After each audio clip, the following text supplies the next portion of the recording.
이걸 보시면 내가 두 가지 길을 강조하는데 창조와 구속의 연속성을 이해해야 된다. 그러니까 구속은 회복이에요. 칼빈과 그 다음에 아브라함 카이퍼를 이어서 앨버트 월터스라는 분이 개혁주의 세계관을 정리한 책이 Creation Regained라는 책이에요. 이게 아마 한국어로 번역돼서 나왔을 거예요. 핵심이 뭐냐 그러면 결국은 구속이 치유인데 회복되는 거예요. 요걸 이해해야 돼요. 그러니까 무슨 얘기냐면 우리가 예수님이 왕이라고 선포할 때의 장점 중에 하나가 뭐냐면 그분을 통해서만 가능한 회복이 이루어집니다. 그러니까 저도 그런 걸 굉장히 느꼈어요. 뭐냐면 제가 이렇게 어릴 때부터 네 가지가 없고 대적을 좋아했을까? 이걸 쭉 해보니까 근데 사고 치는 애들이 비슷해. 보니까 아버지하고 사이가 안 좋아. 저도 그랬어요. 그러니까 생물학적인 아버지에 대한 원망, 분노 이런 게 굉장히 강렬했다고. 그리고 이게 화해가 안 됐어. 근데 예수님 만나고 이게 해결되면서 2014년에 돌아가셨는데 굉장히 기쁘게 보내드렸다면 이상한데. 근데 하여튼 그런 의미가 아니고 이게 너무 평화 속에서 잘 보내드렸다. 이게 어떻게 가능하냐. 이런 것도 어떤 목사님 한 분 중에 책을 쓰셨는데 그걸 읽다가 내가 깜짝 놀랐는데 나보다 더 징한 분이 또 있더라고. 그래가지고 야 나는 내가 제일 세게 아버지한테 고통받았다고 주장했는데 조족지혈이다. 그래서 그분 스토리를 읽다가 그러다가 이제 내가 갑자기 기도를 하면서 뭘 생각했냐면 아니 이 목사님도 그렇고 저도 그렇고 목사님이나 저 같은 애들은 왜 이렇게 내버려 두셨어요? 이러면서 갑자기 원망의 마음이 울컥했거든요. 근데 그때 정말 그 뭐라고 표현해야 될까? 내가 네 아버지다. 그게 그냥 강렬하게 와닿는데 얼마나 울었는지 몰라요. 근데 그게 그냥 싹 눈 녹듯이 상처들이 풀리는 거야. 그러니까 생물학적 아버지를 만나는데 화가 안 나. 그리고 그분이 너무나 안쓰러워 보여요. 이게 하나님 사랑이야. 그게 막 가슴에 와닿는 거예요. 근데 그게 뭐냐면 바로 회복되는. 그래서 항상 우리 왕이신 그리스도는 통합을 이뤄내십니다. 사랑을 기본으로 하시기 때문에. 그러니까 무슨 얘기냐면 제가 동아주의의 체크 앤 밸런스 얘기했죠. 그 권력이 분립되니까 어떤 장점이 생겨요. 그래야 민주주의가 가능해진다고. 지배받지 않는 비지배 원리, 난 도미네이션 아니에요. 이게 비지배 원리가 매우 성경적인 거예요. 뭔 얘기냐면 한 인격을 누군가 지배할 수 없습니다. 절대 지배할 수 없어요. 그러니까 도미네이트 하겠다는 것 자체가 반역이야. 왜냐하면 다 귀한 피조물이기 때문에. 그 인격 자체가 너무나 소중한 하나님의 피조물이기 때문에 대체 불가능한 존재들이다. 그러니까 지배할 수 없어요. 근데 파워는 법이 부여하니까 법이 부여한 파워만 행사하는 거야. 합법적으로. 그런 구조가 만들어져요. 그러니까 그 안에서 어떻게 돼요? 통합을 이뤄낸다. 이게 핵심이에요. 근데 저것들은 항상 뭘 얘기하냐면 해체를 말해요. 그러니까 제가 항상 이 해체에 미쳐있는 애들한테 해주는 얘기가 야 교회도 해체하고 나라도 해체하고 다 해체한다면 그럼 넌 어디서 살래? 그러면 누군가가 지배하겠네. 가버먼트가 없을 수가 없잖아. 그러면 어떻게 돼요? 악한 세력에 의해서 장악되게 되지. 거꾸로. 지켜내질 못하니까. 다 해체한다면 어디서 살 건데. 대한민국이 해체되면 헉도 좋겠다. 그래서 제가 맨날 통일이요 오라 우리의 소원. 그래서 닥쳐라 이렇게 하는 게 통일이 다 좋아? 그럼 적화되면 수용소에서 연락 좋겠네. 그러면 헤어스타일 다 나처럼 해야 돼. 그리고 거기 가면 취업 걱정이 없어요. 대신에 이제 하루에 10시간 이상 계속 노동하는 고통을 당해서 그렇지 취업 걱정 없고 토익 공부 안 해도 돼. 그게 뭔 통일이야 그게. 흡수 당하는 거지 그게. 여러분이 이런 정치의식이 딱 탑재되면 뭐가 구분이 되냐면 두 가지 길이잖아요. 저 타락한 문화, 창세기 11장 4절, 바벨탑이나 쌓고 그게 이해가 금방 됩니다. 아 저것도 하나님 대적하려고 저 난리를 치는구나. 그러면서 우리가 똑똑해지는. 보세요. 유물론의 라인 중에서 포이어바흐, 마르크스, 레닌으로 이어지는 라인이 있거든. 포이어바흐가 강조한 것 중에 소외야. 그러니까 공산당들은 항상 소외를 강조해요. 인간이 소외됐다. 저기서 벗어나야 된다. 그런데 내가 강조하는 길은 뭐냐면 그 소외를 해결하기 위해서 공산혁명을 하면 수용소에 같이 살붙이고 사니까 소외가 아닌 것 같아? 막 따뜻해? 동료애를 느껴? 그런 게 아니고 저 소외가 치유되는 거는 그리스도를 통해서밖에 안 되더라는 거죠.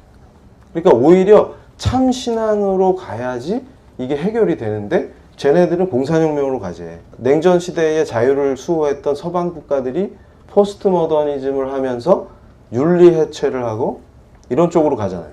그 길로 갈래? 아니면 공산혁명 할래? 근데 결국은 깊이 들어가면 얘네 사상이 통해요. 근데 우리는 이 길이 아니고 어떤 길? 그리스도를 통한 통합의 길을 가는 겁니다. 이 의식이 명확하지 않으면 쟤네들한테 먹힌다 그 말이에요. 그런데 애들이 나를 공격하면서 아니 현대 철학자들을 이렇게 나쁜 사람들로 만들면 안 돼요. 그래서 나는 맡은 적이 없어 나쁜 사람을. 그러니까 무슨 얘기냐면 막스의 분석이 탁월한 면이 있죠. 근데 솔제니친이 얘기하는 수용소를 만들어요. 잘못하면. 그러니까 사상이란 그런 거야. 그것 자체가 나쁜 게 아니고 심지어는 불교인들도 그걸 알아. 소가 물을 마시면 우유를 만들잖아. 뱀이 물을 마시면 독을 만든다고. 사상은 그런 거야. 그러니까 여러분이 생각해 보세요. 어떻게 예수 믿는 자들이 저런 짓거리를 하지? 라고 이 시대에 일어나는 현상들을 보면 기가 차죠. 근데 그게 가능한 게 뭐냐면 얘네들은 예수님이 왕이 아니야 어차피. 그러니까 포스트 모더니즘하고도 타협이 되고 공산당들하고도 타협이 되고 타협이 되는 거예요.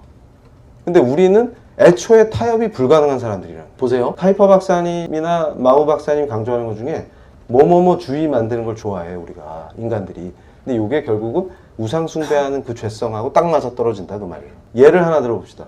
성역할을 고정시키는 게 왜 성서적입니까? 이게 말이 안 되는 거지. 한 가정을 이뤘는데 남편이랑 아내가 둘이서 유교 사회가 만들어 놓은 고정적 성역할을 우리 둘이 한번 깨봅시다. 이렇게 놀면 행복이 생겨. 재밌어. 그런데 이게 도가 지나쳐가지고 갑자기 페미당을 만들어. 그래가지고 한남충을 죽일 거야. 이러면은 남편을 죽여야 되잖아. 그 아들은 어떻게 해? 얘도 죽여? 한남충으로 크기 전에 미리 죽이자. 이러면 말이 안 되죠 지금. 이해가 되세요? 그걸 얘기하는 거예요.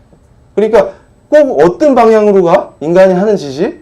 그러니까 처음엔 잘 나가다가 그러니까 우리 둘이서 고정적 성역할을 깨고 예를 들어서 아이를 양육할 때 아빠와 엄마가 함께하고 당연한 건데 그런 거를 정착시킵시다. 이거랑 다 죽여. 이거랑은 다르잖아. 아침에 오렌지 주스에 독도 좀 타주고. 이러면은 이건 거의 막가자는 얘기죠. 그걸 얘기하는 거예요. 이런 짓거리를 왜 하게 되냐? 그러면 우상숭배가 이 죄성이거든. 이게 야구 안 좋아하는 사람은 안 와닿는데 마우 박사님이 든 예가 광적 다저스주의. 그러니까 퇴근하고 크리스찬들이 편안하게 야구 게임 즐길 수 있잖아요. TV로. 여기까지는 너무 좋았는데 갑자기 다저스 왕팬이 돼갖고 팩소주 먹고 막 그걸 기어오른다든지 경기장을. 이런 짓을 하면 돼, 안 돼? 안 된다. 근데 꼭 이쪽으로 가. 이쪽으로 가. 그런데 아까 제가 그랬죠?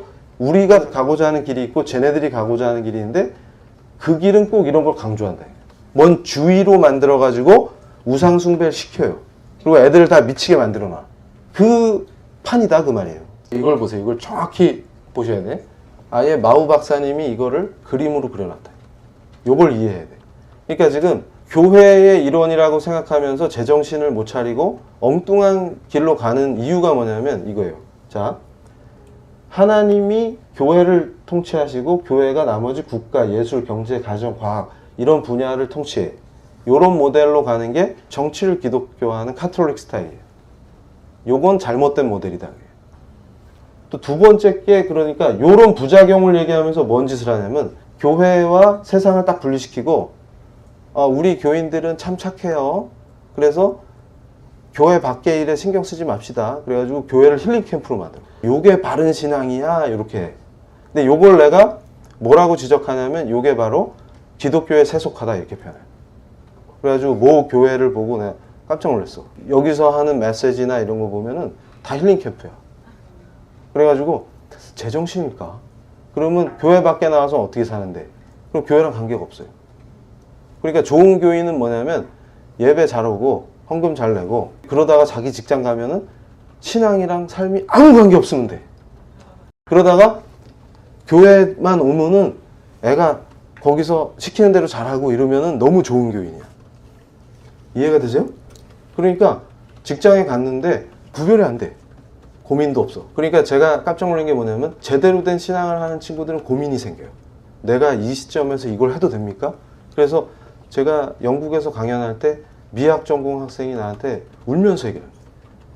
교수님 강의를 듣고 제가 공부하는 이론들이 전부 하나님을 대적하는 이론인 걸 깨달았습니다. 이 공부를 계속 해야 될까요? 하면서 막 우는 거야. 그러니까 이 학생은 뭐야? 참 신앙인이고 싶은 거예요. 예수님이 왕이시고 싶은 거야. 왕이라고 선포하고 싶고. 그런데 자꾸 내 삶은 그게 아니야. 내가 공부하는 이론은 하나님 대적하는 이론이야. 이거 어떡합니까? 이런 진지한 고민이 나오죠.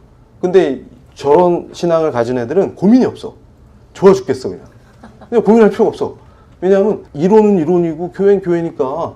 그러니까 밑줄 쫙 이러면서 하나님 대적하는 거 열나 열심히 한 다음에 교회 가면 되니까. 동료도 등쳐먹고 이러다가 교회 가서 회개하면 되잖아. 이러니까 상관이 없어. 끝내주네. 그러면서 바울의 칭의를 구원파화시켜. 그러니까 뭔 짓을 해도 괜찮아. 다 용서하셨다. 이러면서 얘들아 괜찮다. 이게 뭐야? 구원파네. 그래서 제가 그랬어요. 야, 구원파에 등록해야 구원파가 되는 게 아니라 그따위 썩어 빠진 신앙을 갖고 있으면 그게 구원파야. 죄에 민감해져야 되는데 바울이 그런 얘기 한 적이 없어요. 로마서를 다시 봐봐. 어디서 지금 그런 얘기를 해 지금. 근데 다 담당하셨다 이러면서 좋아 죽겠어 지금. 이게 구원이 여기 있었네. 이 짓거리를 그러면서 뭐예요? 기독교가 세속화되세요. 닥쳐라. 교회 세속화 뭔데? 나한테 얘기해봐. 엉뚱한 소리가. 그래서 내가 간단하게 가르쳐 줄게요. 스님의 세속화는 뭡니까? 절간에 있다가 마을로 내려와. 그래서 짜장면 집에 들어갑니다. 그래서 여기 짜장면 곱빼기 이렇게 딱 했는데 웨이터가 와가지고 스님 고기는 어떻게 할까요? 까르러 이렇게 하면은 이게 세속화. 이해가 딱 되시죠? 그런데 반대로 우리는 뭐가 세속화냐면 교회를 경치 좋은 산속 깊이죠. 세상하고 분리시켜. 그러고서 주말에 거기 들어가서 안 나와. 그래서 거기 짱 박혀가지고 평화다 이러고 있다가 출근하면은 지 일터에 지 신앙하고 아무 관계 없어. 안 믿는 놈이나 똑같아. 이러면 뭐예요? 그게 세속화야. 세속화 정도가 아니라 미쳤다. 저는 그렇게 얘기해요. 미쳤다. 이거 크리스찬이 아니에요. 근데 이런 상태가 되면 뭐예요? 크리스찬이 아무 능력도 없고 아무 힘이 없어. 그러니까 제가 회심하고도 예수님이 왕이십니다 하면서 무릎 꿇고 눈물 뚝뚝 흘리고 이런 걸 안 했더니 애가 네 가지가 없어져가지고 고개를 빳빳이 들고 우리 캠퍼스를 걸으면서 야, 이런 학교에 나 같은 분이 있어주니까 고맙지 이러고 다니는 거야. 그게 무슨 크리스찬이야? 쓰레기지. 이해가 되세요? 그러니까 그래놓고 뭐해? 예배 시간 잘 지켜. 그래서 연락 경건한 척하면서 그러면서 또 딴 사람 욕해. 쟤는 자세가 틀렸어. 누가 제일 틀렸어? 네가 제일 틀렸어. 그러니까 이거는 제대로 된 크리스찬이 아닌 거죠. 그러니까 내가 과학도야. 가정을 이루어. 경제 활동을 해. 예술을 해. 정치를 해. 이 안에서 나의 신앙과 활동에 아무 관계가 없네? 그러니까 교회엔 등록은 했어. 근데 하는 짓이 양아치야. 그게 가능해지는 거예요. 그러니까 저게 세속화라고. 저게. 딴 게 아니라 독일 정치인들을 내가 얘기했었는데 얘네들이 신앙이 망가져가지고 과거의 그 스피릿을 잃어버렸어도 뭐는 남아있어요? 습관적인 책임 윤리가 남아있다는. 근데 우리는 뭐예요? 종교개혁의 윤리조차 체화된 적이 없으니까 그냥 양아치야. 이 상태가 유지돼. 그러면 우리의 모델은 뭡니까? 이러면 이거야. 모든 삶의 영역 중에 자신의 것이 아니라고 말씀하시는 곳은 단 한 평도 없다라고 했죠. 그게 구성되는 거예요. 근데 여기서 보세요. 모든 문화의 영역들은 포함되어요. 하나님 면전에 서 있는 거예요. 그러니까 저 모델이 우리가 추구하는 거예요. 하나님이 각 영역을 주권자로서 직접 통치하시고. 근데 나는 거기 대리자로 서서 그 영역에서 빛과 소금이 돼요. 그러니까 제가 후반부에 이제 이걸 실행한 두 명의 정치인을 실제로 리얼하게 보여줄 건데 레이건과 대처예요. 이 신앙이 탑재돼서 실제 실행했을 때 어떤 결과가 나오냐를 보면은 깜짝 놀라요. 차원이 다른 정치를 하는 거예요. 근데 이게 정치가에게만 해당되는 게 아니라 자기가 학교의 교사든 아니면은 빵집을 하든 다 통하는 거예요. 그래서 제가 위그노의 신앙을 막 강조했던 게 그 산업공학과 있어요 혹시? 이정동 교수님이라고 있잖아요. 축적의 시간 얘기하시는데 공학 분야에서 그때 내가 이제 위그노에 꽂혀가지고 과거의 위그노의 삶을 추적했었거든. 문헌들을 막 추적해보고 그럴 때 이 위그노가 진짜 참신앙이다 이걸 막 생각하고 있었는데 이정동 교수님이 공학자인데 그 얘기를 하시대. 그러니까 축적의 시간이라는 말이 역사적으로 누굴 통해서 구현되냐 그랬더니 참신앙인 위그노들이 있었다 이렇게 표현하시더라고요. 근데 내가 깨달은 거랑 정확하게 일치했어요. 무슨 얘기냐면 프랑스에서 이 칼빈주의 신앙을 그냥 머리로 하는 게 아니라 삶으로 해내는 분들인데 이분들이 결국은 너무 박해를 하니까 탈출을 하셔가지고 영국이 산업혁명을 막 하잖아요. 양털은 열나 많은데 뭐가 없어? 방적기가 없어. 그러면 기계공학의 참 엔지니어 위그노가 영국의 이 박해를 피해서 탈출해서 간 그분이 방적기 만들어가지고 돌리는 거야. 독일이 차를 어떻게 잘 만들었어? 엔진을 엔진이 차의 심장 아닙니까? 그 위그노들이 이게 최고의 지식이에요. 왜냐하면 하나님 앞에서 이 사람들은 포기가 없어요.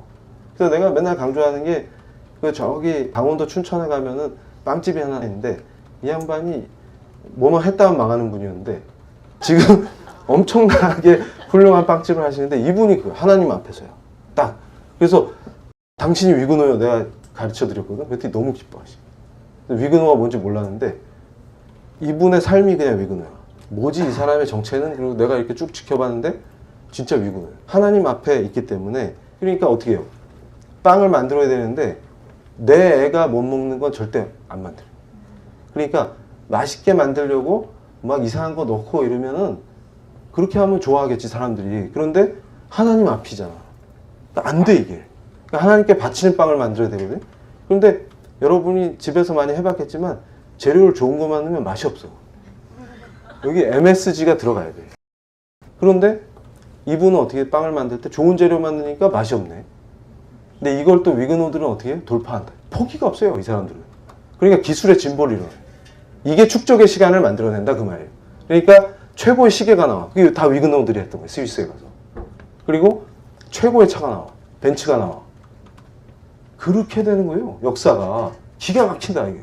그러니까 이 사람들이 참 신앙으로 자기 비즈니스를 읽어내니까 어떻게 돼요?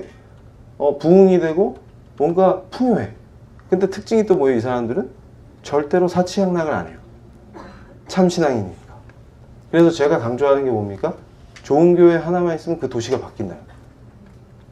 근데 신기한 게 뭔지 알아요? 매장에 찬양 막 나와. 그러면은 사람들이 불평하고 안 올 것 같죠? 그 집은 빵이 없어서 못 판다니까. 그래서 제가 예전에 어디 강의에서도 예를 들었는데 거기는 모녀가 싸우는 거야 빵집에서. 뭐냐면 딸이 엄마 무슨 빵 사줘 이러면 엄마가 화를 내면서 있을 때 빨리 집어. 여긴 네가 원하는 걸 고르는 데가 아니야. 있을 때 집는 데야. 이러는 거예요. 그리고 불만이 없어. 그러니까 무슨 얘기냐면 사장님이 갑이라니까. 소비자가 갑이 아니고. 그게 어떻게 가능하냐. 위그노니까. 참신앙이니까 가능해. 그러면 예를 들어서 찬양 틀어놓고 네 귀에 거슬리냐? 오지 마. 네 손해야. 이렇게 되는 거예요. 이해가 되세요? 그러니까 자꾸 그 익숙해지니까 오는 손님들이 뭐라 그래? 참 좋네요. 그러니까 이게 뭐예요? 우리가 세상을 바꾸잖아 지금. 문화를 변혁시켜버려요. 성경적 세계관 교육 PLI